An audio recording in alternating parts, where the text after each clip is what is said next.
Kev, your buddy HBK had some interesting words of wisdom. We know he's a trainer, um, and but they kind of put him on the spot with some specific uh, posed some specific questions about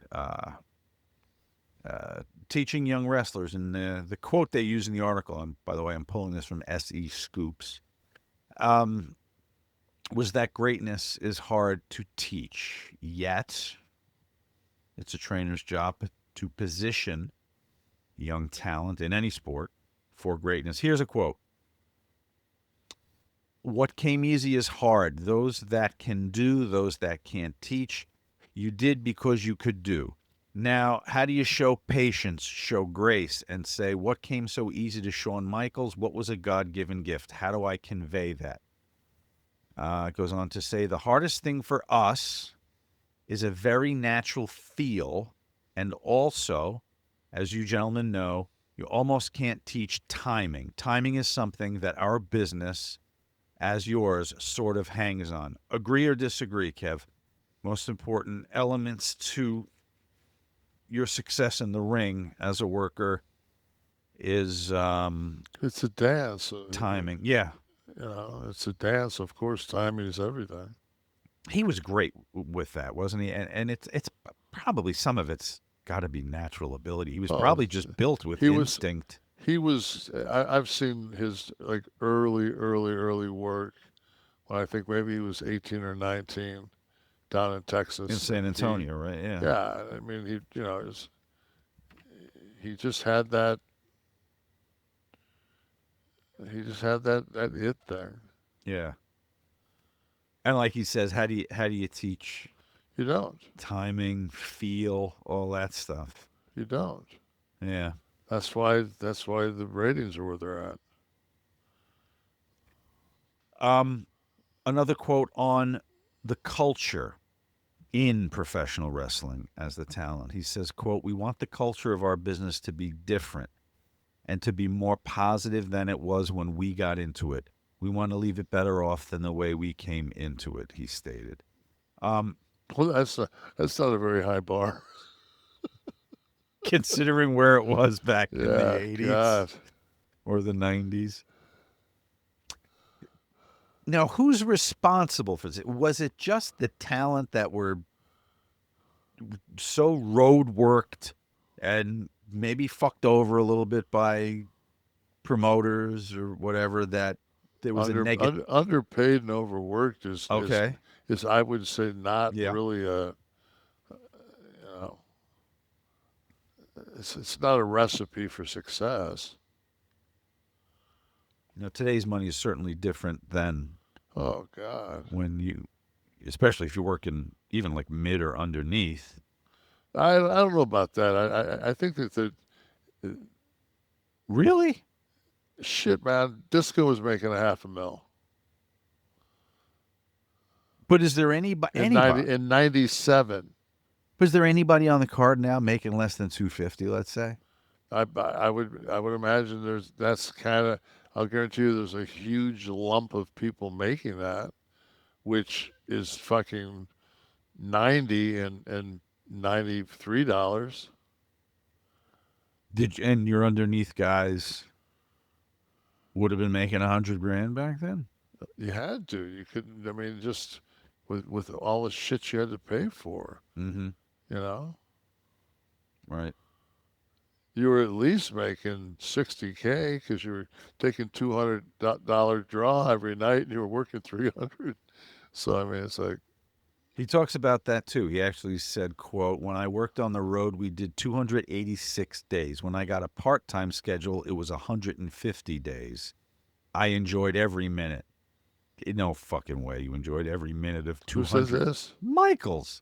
He enjoyed every minute of 286 days a year. 286 days. When did he work 286 days? That's the number he gave. He said, when I worked on the road, we did 286. When I got a part-time, it was 150. I can go back and show you fucking calendar after calendar when it was 300. Right. Well, it's close. There's only 14 days off there. Just 2 weeks of your life. Yeah. crammed four in a Seeing your fucking kids. crammed four in a Red Roof Inn. Mattress on the floor. Someone's getting the box spring. I mean, yeah, Tugboat. fuck. Somebody's ordering for the other side of the menu. Oh, Yeah, those days it had a feast. 4 to a room. mm, God, that was so fucking. That was so. Um, But we try to romanticize that fucking era, a lot of us, yeah. and it's when you look back at it now, it's you almost you know that the statute of limitations is passed, but you almost want to fucking like it was almost like a word camp. Yeah, no, I'll tell you one thing, man. For you take that crew of guys, and granted, we didn't get holy shits every match, but man, we worked 300 days a year. Kevin. Nobody went down every fucking 2 minutes. Oh, well, you had to. You didn't eat if you had to go out with I'm you. just saying, guys are down fucking all the people just vanish from TV, and you're just like, where are they? He's hurt. He's hurt. He's hurt. Here's something that I always wonder about with you guys. I've heard a zillion stories about your road schedules and how it worked with the hotels and the rental cars and all that stuff. Finding a gym, washing your fucking shit in the sink with your not Tide Pod, the liquid gimmick and all that. The last thing I would want to do after all that is go to an arena and get in a ring and wrestle for 45 minutes. Hmm.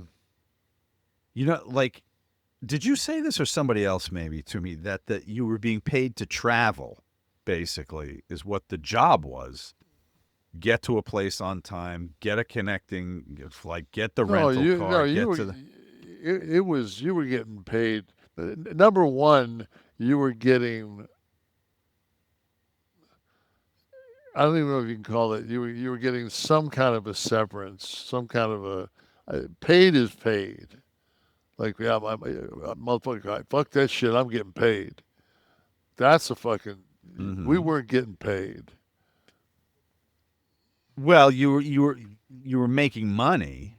Yeah, fucking being a fucking a coke whore and fucking giving blowjobs for $5 ain't getting paid. Right.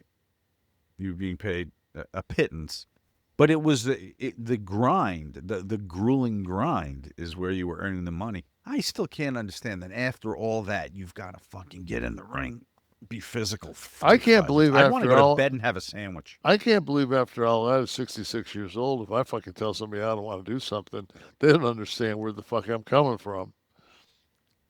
Like, They didn't dude, live it. They didn't live it. exactly. Like, dude, you got to be fucking kidding me, right? Goodness. Edgar, is WWE outpricing themselves out of the market? With tickets, you mean? And also now with the subscriptions? Well, only time will tell. I mean, I think that if you made net $70 million at last WrestleMania, and you're about to make 250, um, I think that goes a long way on uh, a couple of people not buying seats. I don't know, man. They keep jacking the prices up, and every time I go to one of the premium live events, man, it's rafters, and I Yeah. know and they ain't giving them fucking seats away. Yeah. They haven't found their ceiling, obviously, right? I mean, Well, it's. I think everything I said or everything I've heard is that they were when they saw the pricing structure, they were pissed at Vince because Vince was still Because he was still trying to keep trying to it. make it Yeah. family friendly. Yeah, that was weird.